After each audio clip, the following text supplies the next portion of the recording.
much DLs we can push in.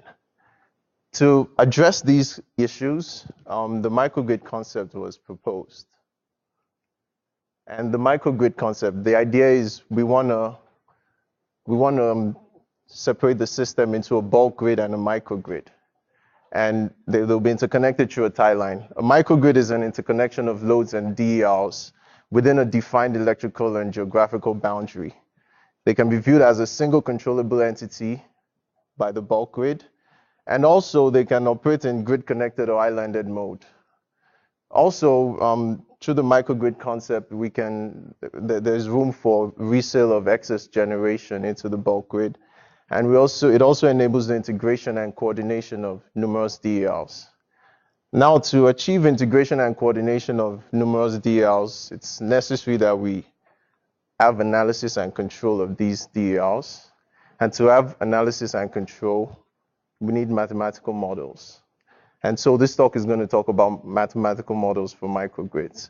Specifically, we're going to focus on grid feeding inverter-based microgrids.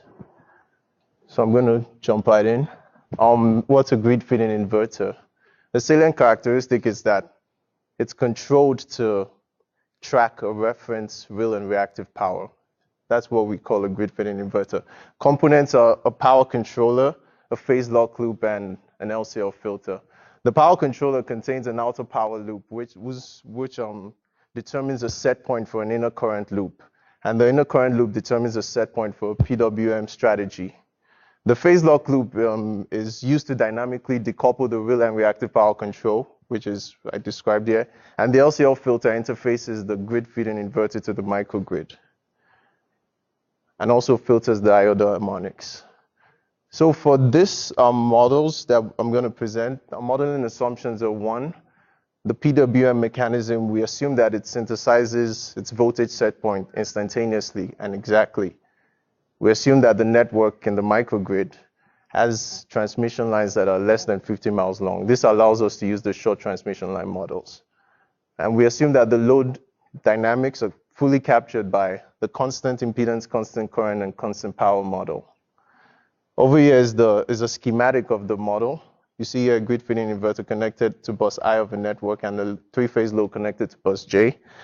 In our formulations, we employed Park's transformation to reduce the modal order and also simplify our controller descriptions. So now I'm going to jump right into the model formulation. So applying first principles of circuit analysis, the model the schematic I presented earlier, we came up with system of equations that represent the system. And we came up with 10m plus 2n differential equations. And given m grid feeding inverters, n transmission lines, and L loads, we came up with this system of equations. And we represented them in this compact form. However, with this model, complexity presents some challenges. It makes the system analysis and control, which is the reason why we developed the models in the first place, intractable. So it becomes necessary for us to reduce these models and develop simplified models that can make this more tractable. Some work has been done on this in the past. There's a virtual model formulation and stress testing technique that Professor Alejandro and Justin Hughes did a while back. There's selective model analysis. Actually, they applied this to a controllable load, a thermal building. There's a selective model analysis method, which Professor Sauer and one of his former PhD students, Hector Polgar, applied to wind farms. They developed reduced order models for that. And there's the singular perturbation methods, which is what we apply in this work. The idea behind the virtual model formulation is that we come up with a guessed model, say, for example, a simple linear model, and we try to fit its parameters to the system through a stress testing mechanism. The challenges of this is the reduced order model we start out with is guessed, so it's not vigorously justified. Another challenge with this is that the reduced order model parameters are highly dependent on the operating point. The selective model analysis involves the identification and simplification of less relevant dynamics of an LTI system. So we just find the the modes that are important to us and the ones that are not. We substitute the less important ones into the LTI system model, and we come up with a simplified reduced order model. The challenge with this, however, is that, like I said, it only works for LTI systems. So we need to linearize the original model.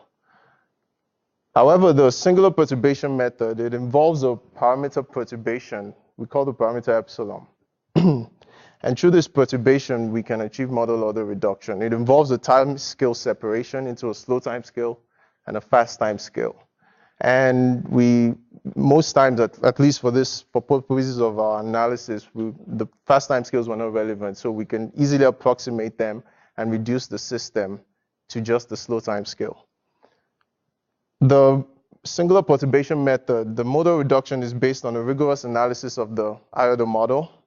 The reduced order model is adaptable to the operating point, and the high-order model must satisfy some assumptions, which I'm going to talk about soon. Now, this work that was done in 2015, it was exhaustive in its employing the singular perturbation methods for this problem that we're addressing. However, the reduction process was not presented in a necessary form to improve the reduced order models, and that's why we decided to do this. So I'm going to jump right into singular perturbation for model order reduction. But to start with, we define what a standard form is. This system of equations, which I presented earlier in the previous slides here, is said to be in standard form if this system of equations have greater than one distinct real roots. And that's just the definition. Now, for a system in standard form, we can achieve timescale separation into a slow timescale and a fast timescale. We define the slow variables using these bar notation, and we define the fast variables using this hat notation. And we can say that this state X, Z, and W can be represented as a summation of the slow timescale and the fast timescale. Substituting this into this original system model, we come up with slow dynamics. And of course, we're going to perturb, and this is where the singular perturbation comes into place. We're perturbing the parameter epsilon naught, and we're making this assumption that this is 0. We come up with two separate timescales. This system of equations represent the slow dynamics, and this system represents the fast dynamics. In the singular perturbation method, we also assume that Tikhonov's theorems, its assumptions are satisfied, and I'm going to talk more about this theorem in the next slide. So what is Tikhonov's theorem?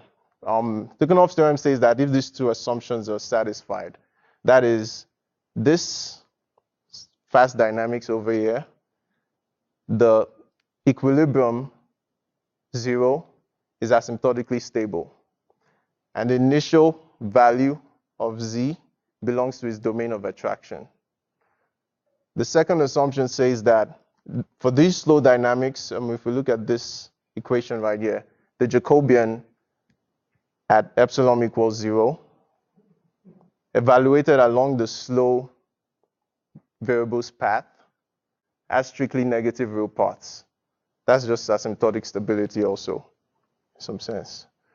Now, Tikhonov's theorem says that if these two assumptions are satisfied, then the system dynamics, which I talked about earlier over here, can be approximated by these two system of equations. And of course, if we're not concerned with the fast dynamics, we can eliminate this system of equations and just focus on these. So as you can see here, the system has been reduced from x dot and z dot to just x dot. And this is what we're going to do. We're just going to apply this method. Now, in this theorem's extension to power systems is we're assuming that the effect of a disturbance on the system, whether it's a load change, a loss of line, or generator, is such that these two assumptions are satisfied. So we apply these model reduction techniques into the system of equations I presented earlier.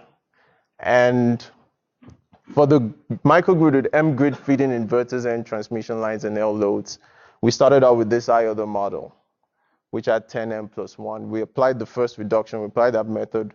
We reduced it to 6M orders, and we reduced it to 4M, and we ended up with just one differential algebraic equation.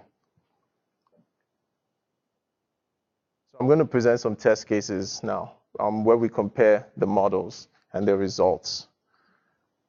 So the test case we looked at was the feeding inverter connected to an infinite bus through a short transmission line. Now we compared the high order model and the reduced order model to an ultra-high fidelity model, which was designed by our collaborators to mimic a real system. We tested it against for a step input response and also for a PGM Reg D signal response. And these are the results we got. So you can see the slow dynamics over here, you can see they match pretty well. And the reason for this disparity that you see over here is because the fast timescales were neglected, like I said. And this is for the Reg D signal response, but this doesn't fully capture how well our model approximates the system. So because of that, we decided to use a normalized root mean square error criteria. And this was our objective. This was our project objective.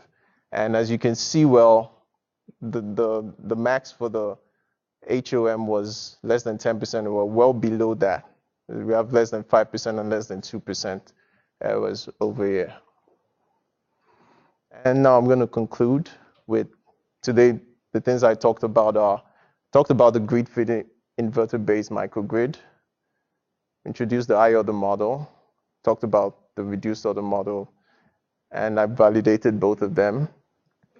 For future work, we intend to extend these model order reduction techniques to other distributed energy resources, and also to improve the reduced order models using the first order correction, which I didn't talk about here. I want to thank the Operate project team, and I'll take your questions now if you have any. Thank you.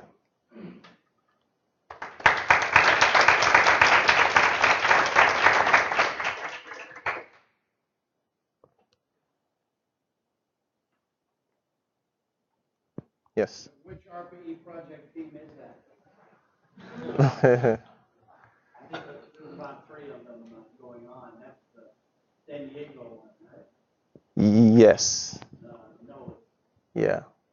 No, it's okay. Take it on. So, which collaborator was the detailed model? It's a company in Boston called Typhoon HIL. Yeah. So they have a complete Inverter model. Correct? Yes.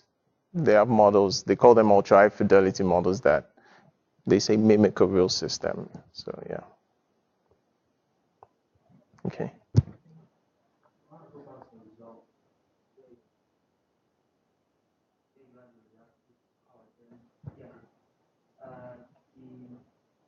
The observation about the steady points for the reactive power output doesn't seem to correlate what you are.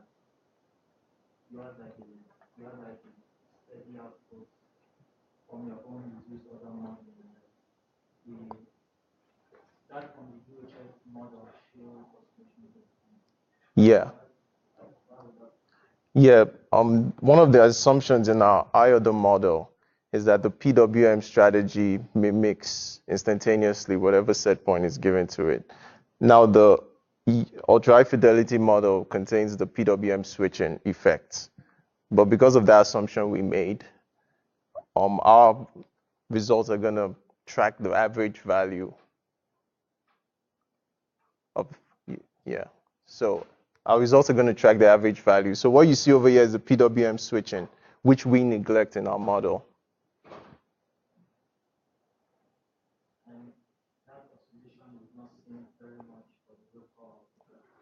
Yes, yeah, that's a good point. For our project, the goal was to test these criteria against the real power output.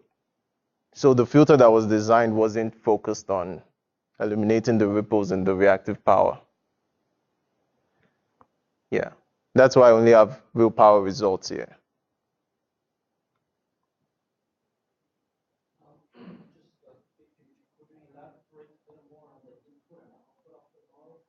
In other words, an engineer wants to use the model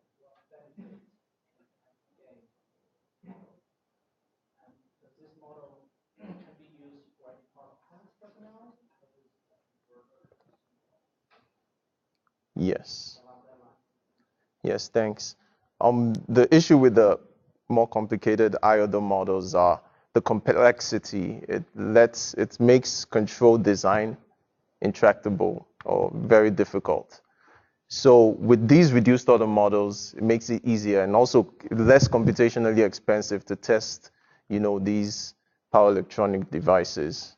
So that's the advantage of having reduced order models. Because there's simplification, it makes control design and analysis, overall analysis easier.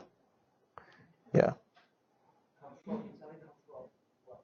Control design. So, for example, if we're trying to design a frequency controller for the system, for the microgrid, yeah, and there are several of these resources in the microgrids, it will be more tractable if we have reduced order models for these systems than if we use the full-blown models.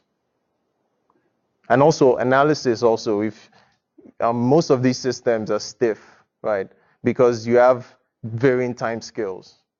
So you need to use some numerical methods that are computationally expensive, but with these reduced order models, you can simplify the process.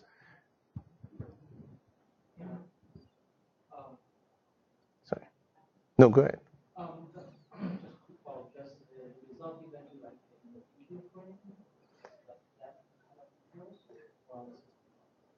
DQ frame. Actually,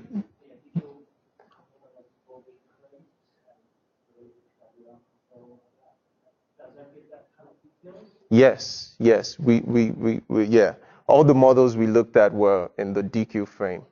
And we worked, yes, exactly, yeah. It was in the DQ frame. Yeah. So how good an assumption is that any disturbance is going to be within the asymptotic bound? I don't know. Yeah. I think it's pretty good because these are the same assumptions we make in power systems when we are doing Newton-Raphson, for instance. We assume that during this time period, during a short time period, the change in load is small enough for the Newton-Raphson solution to converge. So these are pretty decent assumptions, I would say. Yeah.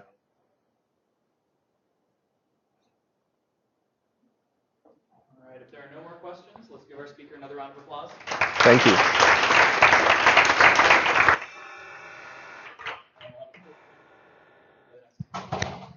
So if you want to refuel, now's your chance.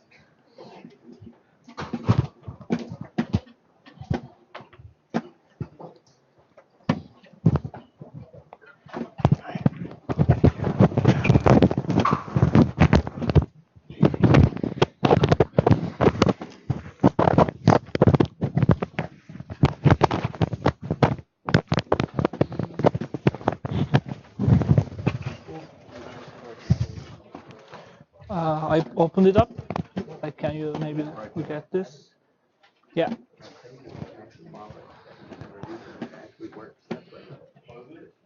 That's cool. Yeah. How do I go to full screen? F5. There we go. I see. All right. Yes. All right. So it's okay. That's fine. Don't worry about it. Yeah. Right, yeah. See you. See you. Clicker works. I tried that. So no clicker problem. Testing, testing.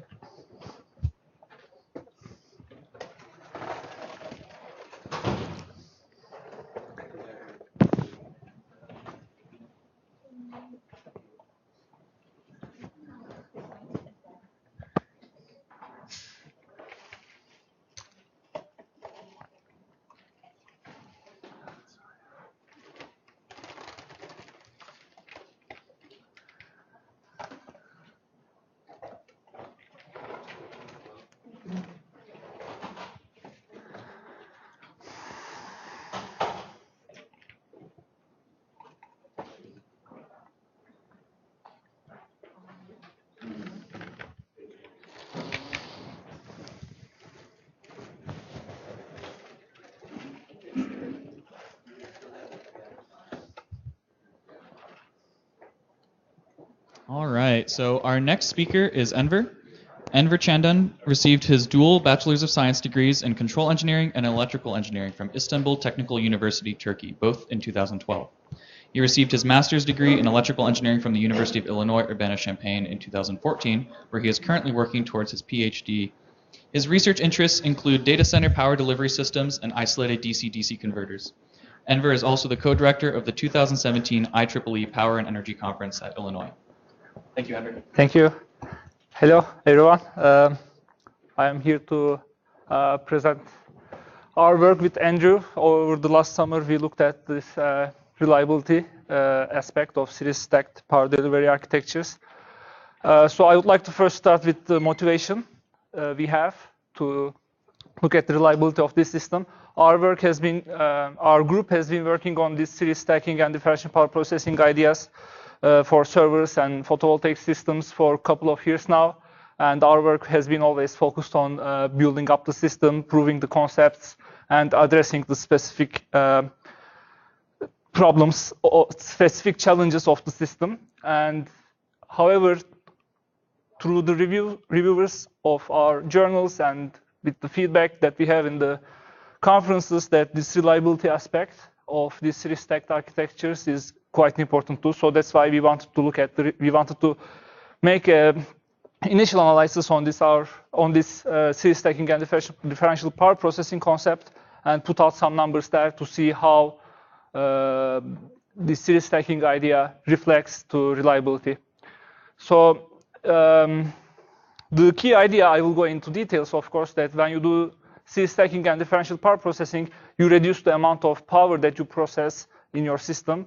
And as a result of it, you can obtain higher system level power conversion efficiency. And I guess it is intuitive that if you process less power, you put less stress on your converters. And as a result of that, also you produce less heat in your converters. The aging in your converters is slower. And as a result of that, you may have a lower failure rate in your converters, and this may reflect higher availability or lower downtime in a data center application, which is in data center applications, the downtime over a certain time of period is what is important for the owner. So with this, my outline is that I will first provide an example of conventional architecture, conventional power delivery architecture for data centers, and I will show the proposed architecture and compare their reliability by using Markov models, and I will conclude the presentation. So, example of a DC power distribution, DC in-rack power distribution for data centers is like this. So this the utility power comes to your facility, your data center, and it goes through several power conversion stages that are not really interest of us in this work. And this AC power comes to your grid, comes to your server rack, and then over there you have an AC to DC converter that converts this AC power to a DC power, DC voltage, and then this DC voltage is distributed in your server rack. And then after that you have a DC-DC converter that steps down this DC voltage to a lower voltage for server. However, during this voltage conversion, this DC-DC converter has to process the full server, that is the full power that is consumed by the server. And if you think about the number of servers that you have in a data center, there is an efficiency penalty in these DC-DC converters since they have to process the full server power. And as an example here, I have a picture of a server blade from the supercomputer that we have in the campus. So here that you can see, this is the DC-DC power converter of this server blade that converts 48 volt down to 12 volt and process the full server power. So in order to overcome that efficiency penalty in a system level, this series stacking and differential power processing idea has been proposed.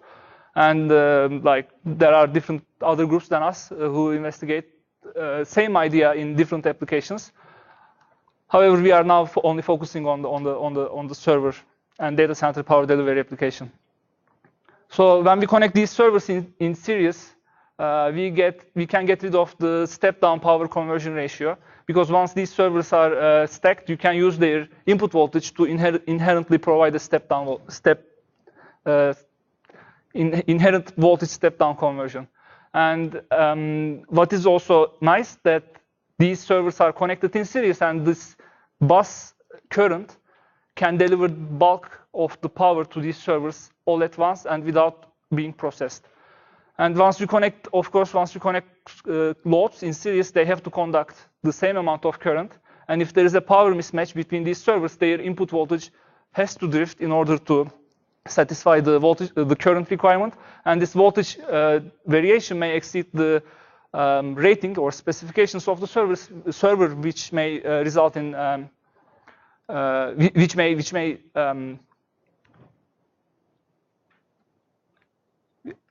may result in that you may lose your server in that case. So in order to avoid this voltage drift, we have these DC-DC converters that are isolated most of the time and bidirectional, that we call them differential converters. What you do is that you inject or reject the mismatched current between the servers in order to make sure that their voltages are regulated. So there are challenges, and when you introduce a new concept, new power delivery architecture, of course, and maybe from a non-power standoff, from a non-power point of view, the first challenge maybe you guys may think is that how do you communicate between these servers that are connected in different voltage levels, because these servers are eventually gonna perform some computation. They need to communicate with each other. So the answer is that the already established Ethernet infrastructure provides isolation up to 1.5 kilovolt. Almost any Ethernet jack that you have in your computers has a magnetically isolated jack. So the isolation for communication is not a problem in already established systems. And there is, in order to catch up with this high-speed computation, there is a new trend on using fiber optic for network communication between the servers. And if this is being used, there is no isolation needed, because the communication is through optics, which is electrically isolated. From power delivery point of view, the main concern is that how do you regulate these series stack voltages when the server power is not identical, is not uniform. And we have published several experimental work on this, where we showed the voltage regulation of these series stacked servers that you can see here, even though one of the servers are being hot swapped. Hot swapping is maybe for a server failure or for maintenance, where an operator disconnects a server from the rack, in which in the series stack architecture it would break the main current flow path, so that you need to be able to handle this current so that you don't lose the series connected servers. And we have performed the work on that, show that this is possible. We have achieved really high efficiency, and we compared this with a conventional architecture, and as a result, it represented a 40x reduction in average power loss. However, so far we have been always, as I said in the beginning of my talk, we have been always focused on how this is gonna work. Can we provide a proof of concept? Can we address basic challenges? And now we would like to look at the reliability. How the reliability of this system looks for a data center application. So there are different ways to perform differential power processing. The way that we want to examine in this work is called server to bus. It means that you have a differential converter that is connected between your server and your main DC bus. And this converter has to be N-to-1 if you connect N servers in series. And it has to be bidirectional in order to inject, both in order to be capable of injecting and rejecting current to the server. The main advantage of this server-to-bus differential power processing architecture is that, among other differential power processing architectures, it processes the least amount of power for any given power distribution in your server rack. And for example, for our reliability study, it has another key advantage that this system has an extra degree of freedom for power delivery. What I mean with that is that if this first DC-DC converter fails, there is a way that with your control algorithm, you can still maintain operation of all servers connected in series. Of course, as a result, maybe you are going to process more power, but basically you can force this stack current to be same as this server 1 current, and as this stack current passes through other servers, you can inject or reject extra current or needed current for the remaining servers by using these DC-DC converters. So in this study, we would like to compare a 4-server rack that is powered with conventional architecture, as I described in my first slide, and this server-to-bus DPP architecture, as I just described. So in order to do that, we used Markov models, and maybe I should spend a minute on Markov models and how they help us to calculate downtime of entire system. So these Markov models define operational and failure states for in this example, for our server rack, and we can use the time invariant failure and repair rates, in which we have to calculate. When we look at a failure rate depends on, for a converter, depends on the average power that is processed in the converter, which is a win-win for our application, because we would like to exactly look at how much reduction on failure rate we can gain by processing less power. And once you build a availability model by using Markov chains, there's an easy transition to Chapman-Kolmogorov equations, and from there you can also transition to downtime of your entire system over a certain amount of time. So just an example of Markov model here, that the state that's colored in red is a failed state, and all these other states are operational state, which I will explain for our application in the next slide. And sorry, the lambda is here denotes the failure rate, and mu is the repair rate. So we built these Markov models for conventional architecture and for our proposed architecture.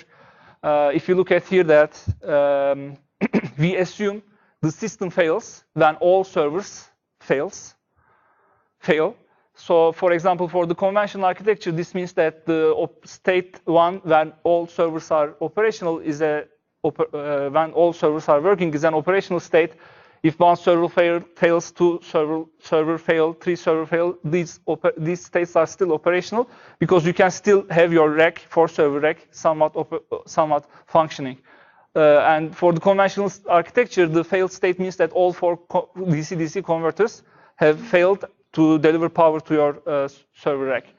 Whereas in the server-to-bus DPP architecture, we say that in state 1, 4 servers are operational. In state 2, 3 servers are operational. And if we lose another DC-DC converter, that results in system-level rack failure. So that's why we only have 3 states here, where the third state is system-level failure. And you can write the Chapman-Kolmogorov equations of these models. It's very straightforward. And first we wrote them in a symbolic form.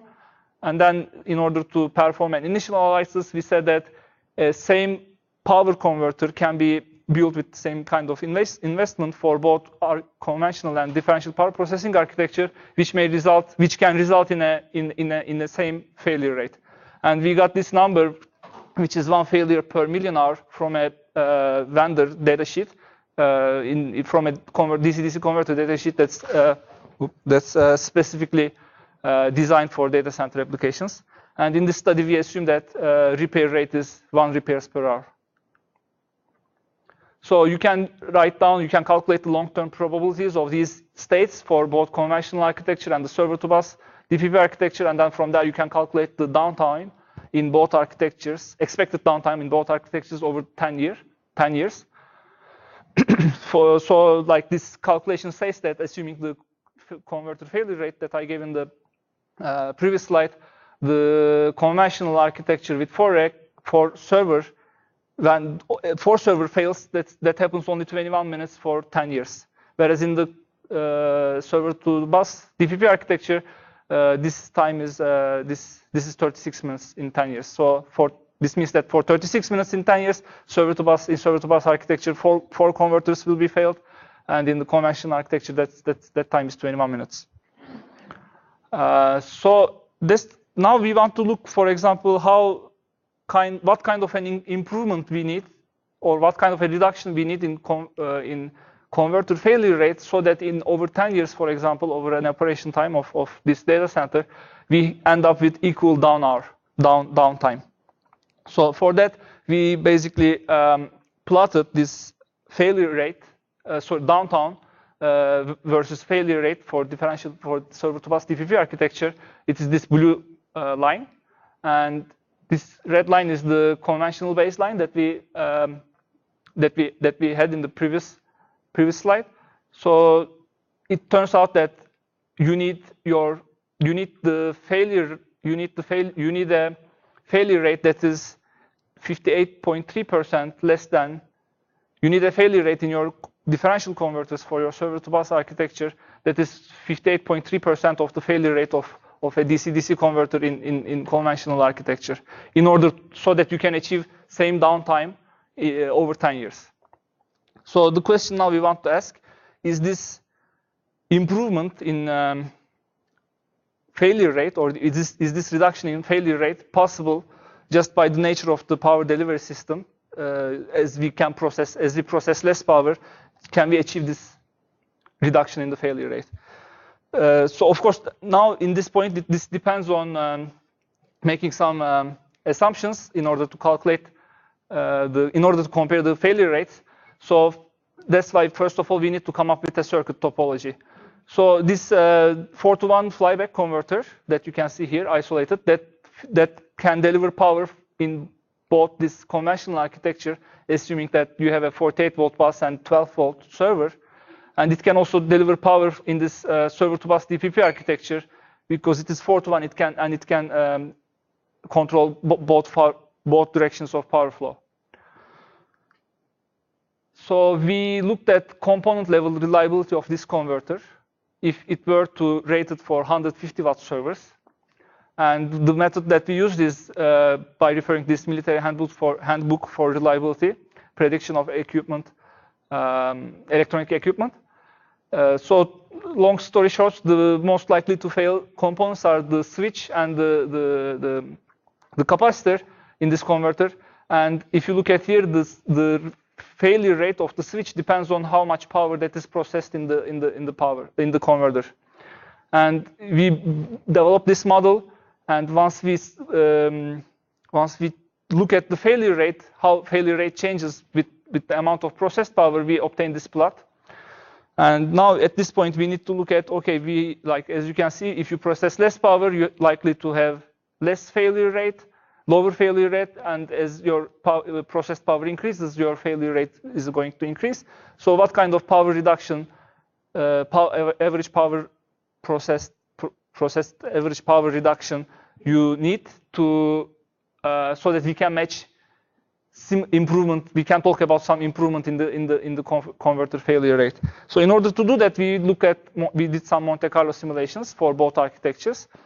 So in what we did here is that we said, okay, we have a 4-server rack, and we created randomly generated numbers with Gaussian distribution, and that are average of 85% of the average, that are averaged at the 85% of the rated power with plus minus 15% variation. So after 1,000 iterations, we obtained this plot, which means that these blue bars are server powers, which in conventional architecture you will have to process. Whereas if this scenario, this power distribution scenario occurs in server-to-bus DPP architecture, these yellow bars represent the power that you would process in each DC-DC converter. So we average also this out, and we come up with this number that with this in this distribution scenario, if you were to power these 4 servers with conventional architecture, in average you had to process 127.5 watts. And if you were to use server-to-bus DPP architecture, then you would only process 9.1 watts. And as I said, since the server-to-bus DPP architecture has one extra degree of freedom, there is a penalty of processing a little bit more power. We also looked at how much increase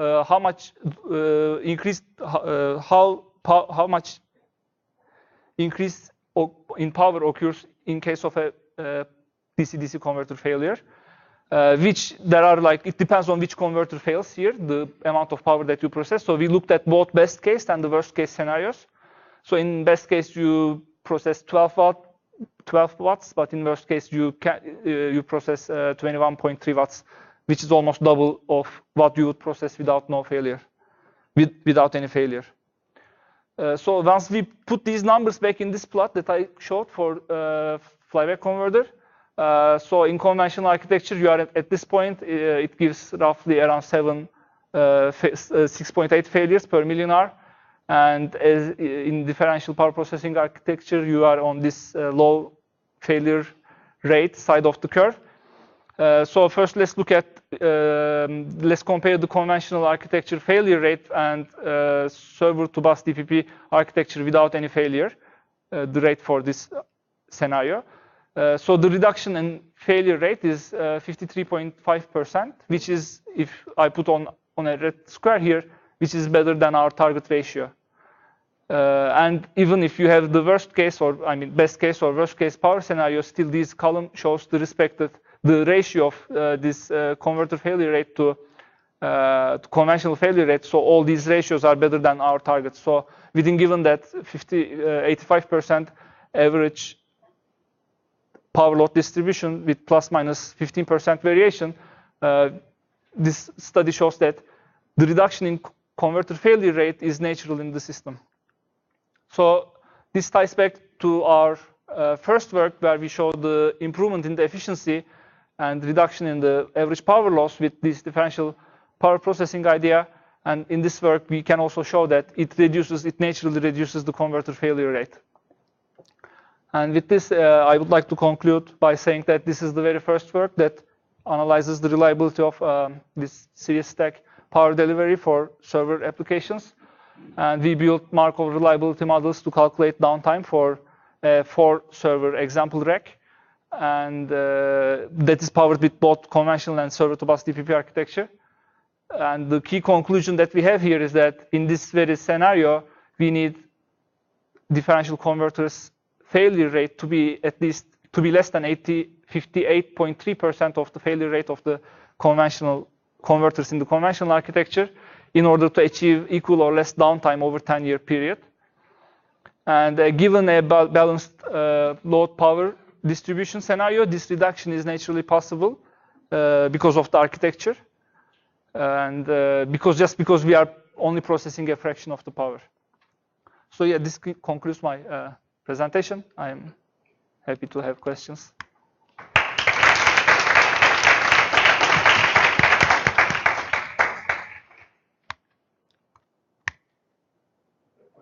think you're being overly generous to the conventional architecture by defining a failure as 4 power supply failures.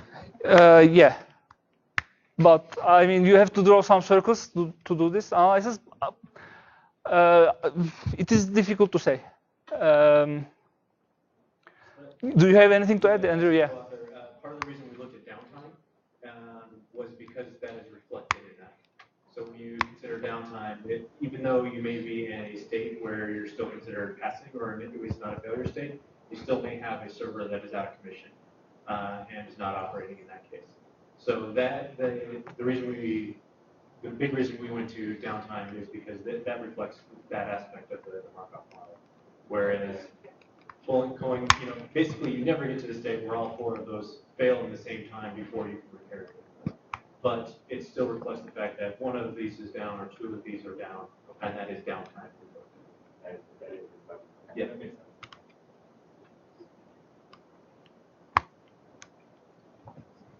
In practice, how do you define a failure in the Yeah, so there are, I mean, that kind a little bit depends on application, I guess, and how the operator of data center defines that.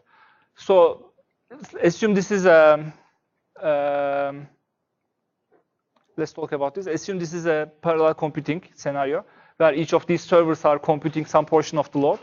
If one DC-DC converter fails here, your computation for that, unless you have a checkpoint in your computation, the computation stops here because you lose one of your workers without any notice.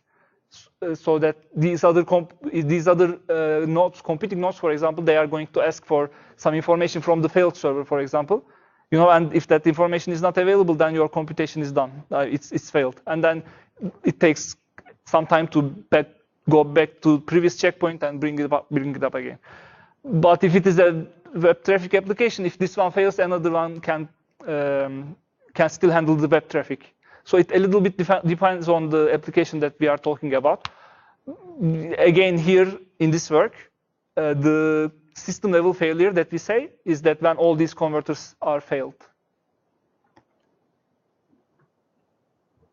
Do you have anything to add, Andrew? Okay. Did I answer your question? Sure. All right, let's thank our speaker Thank you. one more time.